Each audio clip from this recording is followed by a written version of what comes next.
اللہ والدین کے سامنے گریبان کھول کر نہ کھڑے ہونا، والدین کے سامنے سینہ تان کر کھڑے نہ ہونا۔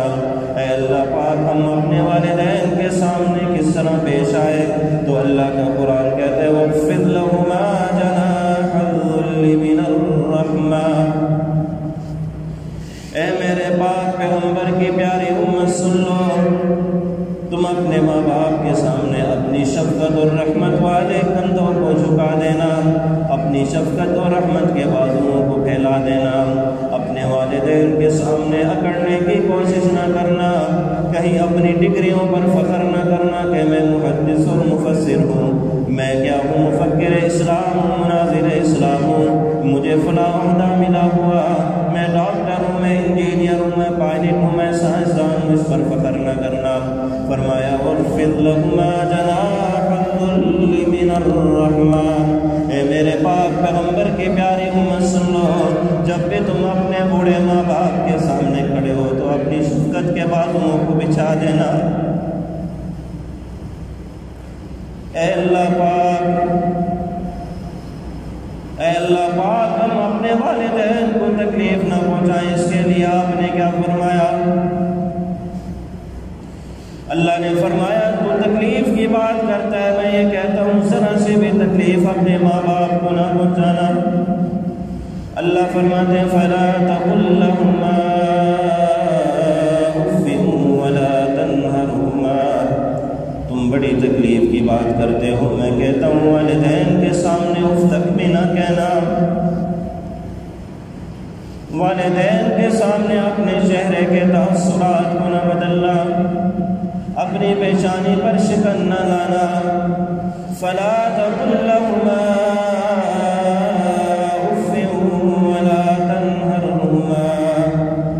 اپنے والدین کے سامنے اونچی آواز سے بھی بات نہ کرنا، انہیں جھڑکنا بھی نہیں، انہیں دیکھنا بھی نہیں غصے سے، ان کے سامنے اکڑ کے بھی کھڑے نہ ہونا۔ اے اللہ پاک پھر کس طرح پیش آنا ہے؟ اللہ فرماتے ہیں وَقُلْ لَهُمَا قَوْلًا كَرِيمًا۔ اے میرے پاک پیغمبر جناب محمد رسول اللہ کی مرحوم امت سن لو، تم جب اپنے والدین سے کلام کرو، اپنے والدین کے سامنے کھڑے ہو، اپنے والدین کے روبرو کھڑے ہو، اپنے والدین سے جب گفتگو کرنے لگو تو وَقُلْ لَهُمَا قَوْلًا كَرِيمًا۔ اپنے والدین سے نرمی سے بات کرنا، جتنے میٹھے بول ہیں اپنے والدین کے سامنے وہی استعمال کرنا۔ یہ اللہ اتنی تاکید کیوں فرما رہے ہیں؟ اللہ نے فرمایا کہ سب سے پہلا حق انسان کے لیے میرا ہے کہ میری ہی عبادت کرے، دوسرا حق اس کے ماں باپ کا ہے، کیونکہ اس کے دنیا میں آنے کا سبب اس کے ماں باپ ہے، اگر ماں باپ نہ ہوتے تو یہ دنیا میں نہ آ سکتا۔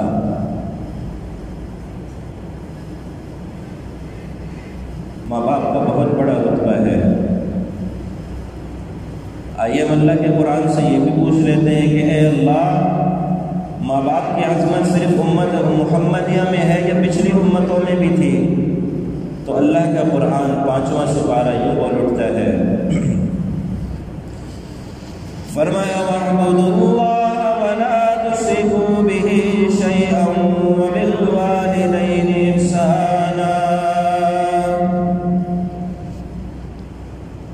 اے آدم علیہ السلام سے لے کر محمد رسول اللہ کی امت تک تمام کی تمام امتیں مخاطب ہو جائے۔ اللہ فرماتے ہیں اعبدوا اللہ ولا تشرکوا بہ شیئا، فقط اللہ کی عبادت کرتے رہو، اللہ کے سوا کسی کی عبادت نہ کرنا۔ ولا تشرکوا بہ شیئا، اللہ کے ساتھ کسی کو کسی طرح کا بھی شریک نہ بنانا، نہ اعتقادی طور پر کسی کو شریک بنانا، نہ عملی طور پر کسی کو اللہ کا شریک ٹھہرانا، نہ اپنی سوچ میں کسی کو اللہ کا شریک ٹھہرانا۔ اللہ فرماتے ولا تشرکوا بہ شیئا،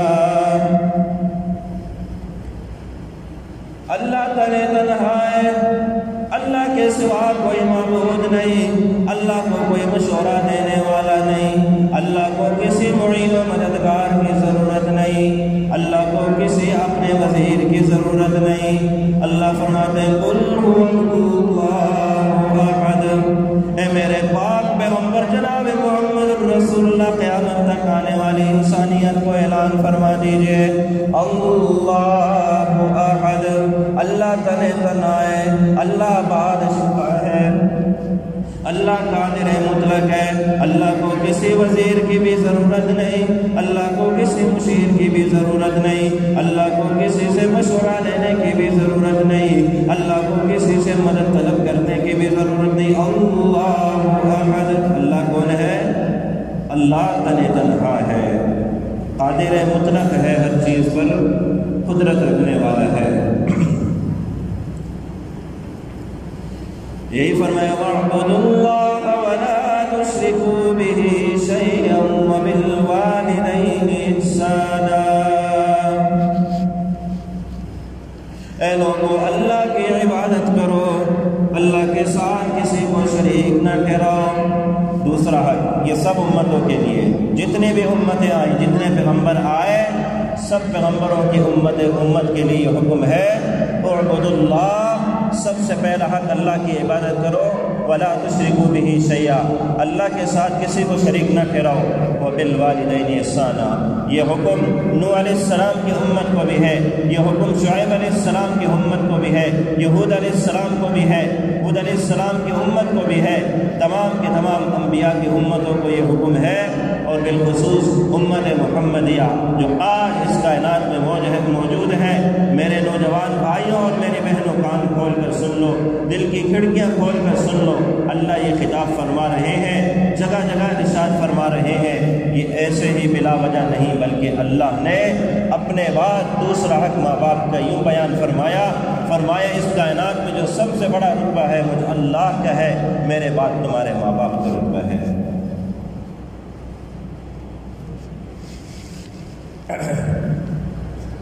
تو تمام امتوں کو یہ حکم ہے اعبدوا اللہ ولا تشرکوا بہ شیئا۔ دوسرا حکم وبالوالدین احسانا۔ اب ہم اللہ کے کلام میں وہ سوال کرتے ہیں، اے قرآن ہمیں ذرا یہ تو بتلا کہ کہیں اللہ نے پیغمبر کو بھی حکم فرمایا کہ پیغمبر آپ بھی اپنی زبان سے امت کو والدین کے حقوق بتلا دیجئے؟ یہ بھی 8واں سپارہ اللہ کا قرآن یوں بول اٹھتا ہے، فرمایا قل تعالوا اتل ما حرم ربكم عليكم الا تشركوا به شيئا وبالوالدين احسانا۔ اے میرے پاک پیغمبر سیدہ آمنہ طاہرہ کے لفظ جگر سیدہ فاطمہ الزہرا کے بابا حضرات حسنین کریمین کے نانا سیدنا ابو بکر اور عمر فاروق رضی اللہ تعالی عنہ کے داماد سیدنا عثمان غنی ذو النورین اور علی المرتضی شیر خدا رضی اللہ تعالی عنہ کے سسر سیدہ خدیجہ الکبریٰ کے سر کے تاج قل تعالوا اتل ما حرم ربكم علیکم الا تشرکوا به شیئا وبالوالدین احسانا۔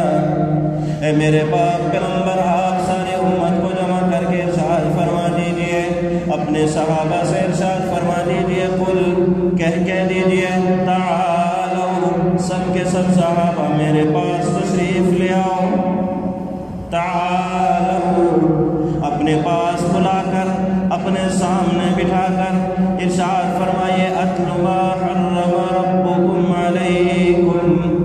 اے میرے پیارے صحابہ، اے جنت کے حقداروں سن لو، اے میرے وفاداروں، میرے جان نثار صحابہ سن لو، قل تعالوا اتل ما حرم ربکم علیکم۔ اے میرے پیارے صحابہ، ابو بکر صدیق سے لے کر آخری صحابی تک سن لو، میں کچھ کہنا چاہتا ہوں۔ اللہ نے مجھے حکم فرمایا، میرے پاک پیغمبر محمد رسول اللہ تمام کے تمام صحابہ جو آپ سے محبت کرتے ہیں، آپ کے لیے اپنی جان کی فداکاری پیش کرتے ہیں، اے میرے پاک پیغمبر ان صحابہ کو جمع کرائیے جن پر میں نے دین کا اسفاد رکھا ہے۔ اے میرے پاک پیغمبر ان صحابہ کو جمع کرائیے جو آپ تو دنیا سے پردہ فرما جائیں گے لیکن 100 سال تک آپ کے صحابہ اس دھرتی پر موجود رہیں گے، ان کو جمع کر کے ارشاد فرمائیے۔ فرمایا قل تعالوا اتل ما حرم ربكم علیکم الا تشركوا به شيئا وبالوالدين احسانا۔ اے میرے پاک پیغمبر صحابہ کو جمع کریے۔ صحابہ نے حکم کیا تعالوا، میرے ارد گرد بیٹھ جاؤ میرے پیارے صحابہ۔ اتل ما حرم ربكم علیکم، میں تمہیں وہ حکم پڑھ کر سناتا ہوں جس کے ذریعے اللہ نے تمہارے اوپر وہ چیز حرام کری۔ اللہ نے کیا تم پر حرام کیا؟ اللہ تشرکوا بہ شیئا، اللہ نے تم پر یہ حرام کر دیا کہ تم اللہ کے سوا کسی اور کو پوجو، تم اللہ کے سوا کسی اور کی عبادت کرو، تم اللہ کے سوا کسی اور کو بھی اللہ کا شریک ٹھہراؤ۔ اللہ نے تم پر حرام کیا۔ ما حرم ربکم علیکم الا تشرکوا بہ شیئا، اللہ نے تم پر یہ حرام کر دیا کہ تم اللہ کے سوا کسی اور کی عبادت کرو۔ لات و عزیٰ کی عبادت بھی اللہ نے حرام کر دی، منات کی عبادت بھی اللہ نے تم پر حرام کر دی۔ اللہ تعالیٰ نے تمہیں تمام کے تمام بتوں سے پاک کر دیا۔ یہی فرمایا قل تعالوا اتل ما حرم ربکم علیکم الا تشرکوا بہ شیئا، اللہ نے تم پر اللہ کے سوا کسی اور کو پوجنا حرام کیا۔ وبالوالدین احسانا، یہاں بھی اللہ اپنے حق کے بعد دوسرا ماں باپ کا ارشاد فرما رہے ہیں۔ اے میرے پاک پیغمبر کی امت یاد رکھو، جب تم اپنے والدین کو اس دھرتی پر پاؤ تو ان کا دل نہ دکھانا، والدین کے ساتھ تم حسن سلوک کرتے رہنا۔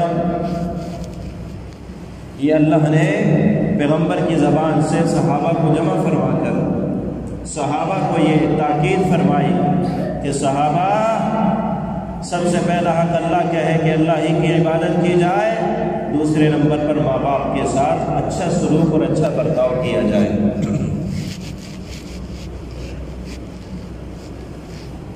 آئیے ہم اللہ کے قرآن سے پوچھتے ہیں، اگر ماں باپ مشرک اور کافر ہوں تو ماں باپ کے ساتھ کیسا سلوک رکھنا چاہیے؟ اللہ کا قرآن کہتا ہے اگر تمہارے ماں باپ مشرک ہوں، اگر تمہارے ماں باپ کافر ہوں، تب بھی تم نے ان کے ساتھ ظلم نہیں کرنا، ان کے ساتھ حسن سلوک سے پیش آنا ہے۔ تم نے ماں باپ کو تب بھی تکلیف نہیں پہنچانی۔ 21واں سپارہ اللہ کا قرآن فرمایا وَإِن جَاهَدَاكَ عَلَىٰ أَن تُشْرِكَ بِي مَا لَيْسَ لَكَ بِهِ عِلْمٌ فَلَا تُطِعْهُمَا وَصَاحِبْهُمَا فِي الدُّنْيَا مَعْرُوفًا۔ اے میرے پاک پیغمبر محمد الرسول اللہ کی امت کے نوجوانوں سن لو، اے ڈاکٹروں، انجینئروں، پائلٹوں، سائنسدانوں، فلاسفروں سن لو،